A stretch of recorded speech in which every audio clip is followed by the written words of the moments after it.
Hi everyone, welcome back. I hope you enjoy today's lesson. And if you do consider subscribing. That way, you will get notified each time I post new content like this. So today's lesson is a brief analysis of the very famous poem called Daffodils. Let's begin. Daffodils are native to northern Europe and are found in temperate regions all over the world. They can be yellow, white, pink, or orange. The poem Daffodils is a lyric. A lyric is a poem in which the poet expresses his feelings or emotions. Winter is dreary, dull, and cold.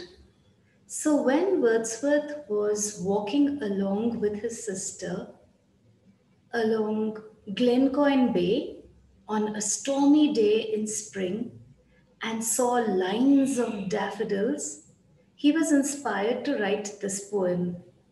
He wrote the poem in 1804. Wordsworth loved nature, so that is the theme of the poem. The lyric has four stanzas, four verses, and each stanza has six lines. The rhyme scheme is simple. It is A B A B C C, which means the first and the third lines rhyme, the second line rhymes with the fourth line, and the fifth line rhymes with the sixth line. It is a simple and lovely poem with a lot of imagery in it.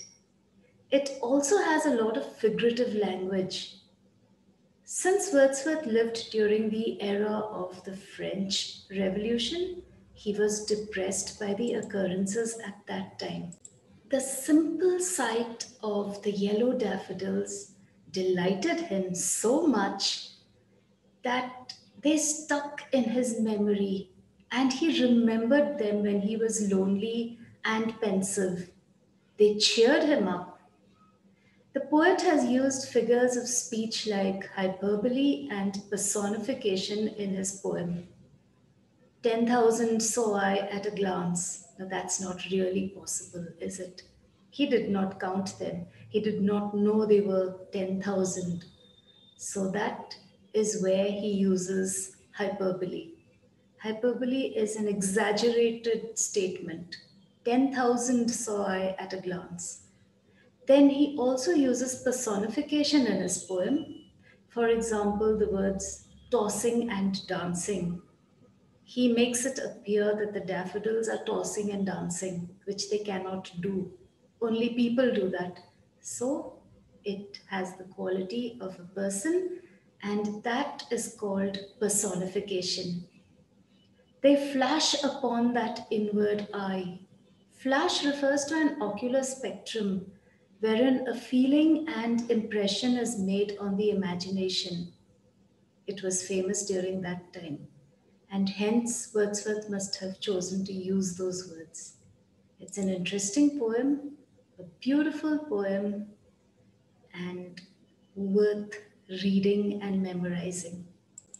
So I hope that the analysis I just did for you was useful to you. Was it? We'll meet again very soon. Until then, take care. Cheerio.